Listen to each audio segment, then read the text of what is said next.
दोस्तों, अगर आप शिक्षा जगत की सभी खबरों से अपडेटेड रहना चाहते हैं तो कैरियर बिट के साथ साथ व्यू बिट चैनल को भी जरूर सब्सक्राइब कर लीजिएगा, क्योंकि वहां पर भी कुछ इन्फॉर्मेशन शेयर की जाती है। वो इन्फॉर्मेशन आपसे मिस ना हो जाए, इसलिए मेक श्योर कि आपने दोनों चैनल को जरूर सब्सक्राइब कर लिया। लिंक डिस्क्रिप्शन में दिया गया। इस वीडियो को पॉज करते हुए चैनल को जरूर सब्सक्राइब कर लीजिएगा। उत्तर प्रदेश में यूपीपीएससी के माध्यम से आयोजित हो रही एलटी ग्रेड की शिक्षक भर्ती के बाद से एक और बड़ी शिक्षक भर्ती यहां पर स्टार्ट हो सकती है। इसके संबंध में 29 जुलाई 2025 को शिक्षा निदेशक के द्वारा सभी जिला के जिला विद्यालय निरीक्षक को एक पत्र लिखा गया है। आप अपने स्क्रीन पर देख पा रहे होंगे। अशासकीय सहायता प्राप्त माध्यमिक विद्यालयों में सीधी भर्ती के दिनांक 31 मार्च 2026 तक की संभावित रिक्तियों को सम्मिलित करते हुए रिक्त पद जिनका अधियाचन चयन आयोग को प्रेषित किया जाना है की सूचना उपलब्ध कराए जाने के संबंध में। जैसा कि आपको ज्ञात होगा कि अभी कुछ ही दिन पहले शिक्षा सेवा चयन आयोग में एक महत्वपूर्ण बैठक हुई थी और जिन जिन विभागों में शिक्षा सेवा चयन आयोग भर्तियां करता है उनके लिए अधियाचन का प्रारूप तय किया गया था और इसमें ये बातें कही गई थी कि टीजीटी पीजीटी जो 2022 वाली वैकेंसी है उसका जो एग्जामिनेशन डेट है वो इसी हफ्ते में डिक्लेयर कर दिया जाएगा। और साथ ही साथ नई शिक्षक भर्ती लगभग 30,000 पदों पर टीजीटी पीजीटी के पद विज्ञापित किए जाने भी प्रस्तावित है और उसी के क्रम में डेटा यहाँ पर जुटाया जा रहा है। इससे आप समझ पाएंगे कि जो मीटिंग हुई थी उसको लेकर के अब धीरे धीरे ही सही लेकिन गंभीरता दिखने लगी है नई शिक्षक भर्ती को लेकर के। अशासकीय सहायता प्राप्त कहने का मतलब कि एडेड विद्यालय, आपके जिले में कुछ ऐसे विद्यालय होते हैं जो कि 9 से लेकर के 12 तक होते हैं और वो सरकारी विद्यालय नहीं होते हैं बल्कि अर्ध सरकारी होते हैं। अर्ध सरकारी का मतलब ये होता है कि उस विद्यालय का जो इंफ्रास्ट्रक्चर होगा, यानी स्कूल की बिल्डिंग हो गया, स्कूल का जो मैनेजमेंट हो गया, वो सब कुछ प्राइवेट होता है, लेकिन उसमें टीचर की हायरिंग और टीचर की सैलरी वो सब कुछ मैनेजमेंट देखती है सरकार। यानी कि जो स्कूल का बिल्डिंग है वो प्राइवेट होगा, मैनेजमेंट प्राइवेट होगा, लेकिन टीचर जो हायर करती है वो गवर्नमेंट करती है और टीचर की सैलरी भी गवर्नमेंट दे रही होती है।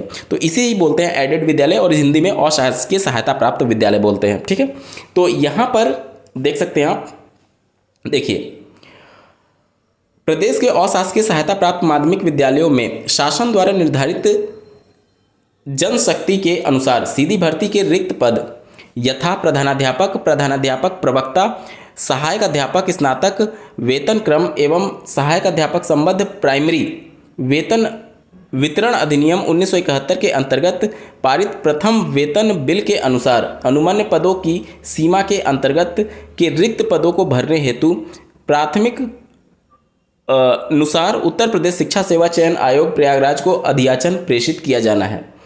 यहाँ पर आप समझ सकते हैं कि किन किन पदों पर यह भर्ती आने वाली है। प्रधानाध्यापक, इसके अलावा प्रधानाचार्य, प्रवक्ता, सहायक अध्यापक, स्नातक की बात की जा रही है और साथ ही साथ सहायक अध्यापक संबद्ध प्राइमरी की बात की जा रही है।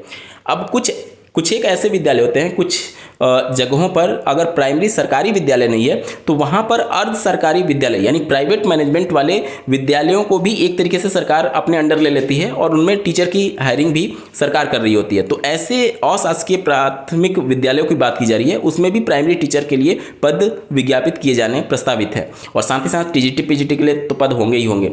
यानी कि ये जो प्रक्रिया चल रही है वो केवल बीएड के लिए ही नहीं बल्कि डीएलएड अभ्यर्थियों के लिए भी एक बड़ा मौका हो सकता है। अब जो आप भर्तियां सरकारी विद्यालयों में देखते हैं उसको बोलते हैं परिषदीय स्कूल। परिषदीय स्कूल का मतलब कि जिसकी बिल्डिंग भी सरकारी है, जिसका मैनेजमेंट भी सरकारी है और जिसमें टीचर की हायरिंग और टीचर की सैलरी इशू करना भी वो सब कुछ सरकार कर रही है।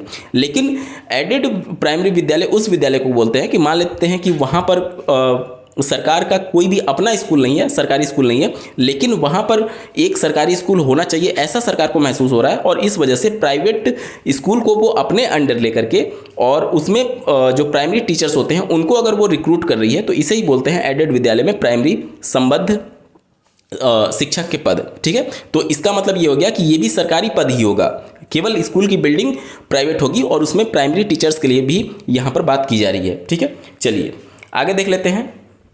आप अवगत हैं कि ऑनलाइन माध्यम से चयन बोर्ड को पूर्व में प्रेषित अधियाचन के सापेक्ष वर्ष 2022 में रिक्त पदों का विज्ञापन किया गया था। अतः उक्त विज्ञापन में सम्मिलित रिक्त पदों को छोड़ करके शेष सीधी भर्ती से भरे जाने वाले रिक्तियां 31 मार्च 2026 तक संभावित रिक्तियों को सम्मिलित करते हुए के सापेक्ष संस्थावार विषयवार आरक्षण सूचना प्रारूप यहाँ पर हार्ड कॉपी और सॉफ्ट कॉपी इस ईमेल आईडी पर मांगा गया है। ठीक है, अब यहाँ पर आप देख सकते हैं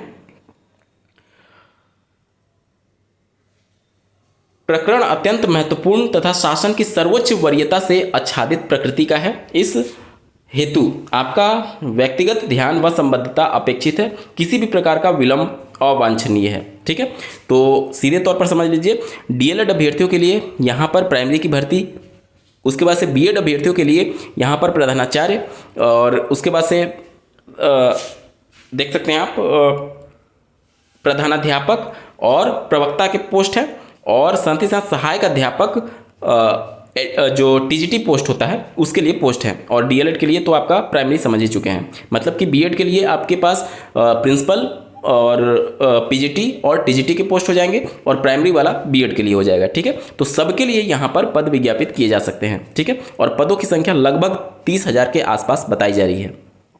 तो सबके लिए बहुत बढ़िया मौका है, बहुत अच्छा मौका है, क्योंकि जहाँ पर परिषदीय प्राथमिक विद्यालयों में शिक्षक भर्ती नहीं आ रही है, वहाँ पर कुछ हद तक ही सही, लेकिन कम से कम उम्मीद की किरण दिख रही है। ठीक है, इस वीडियो को देखने के लिए आपका बहुत बहुत धन्यवाद। भगवान करे आपका दिन शुभ हो।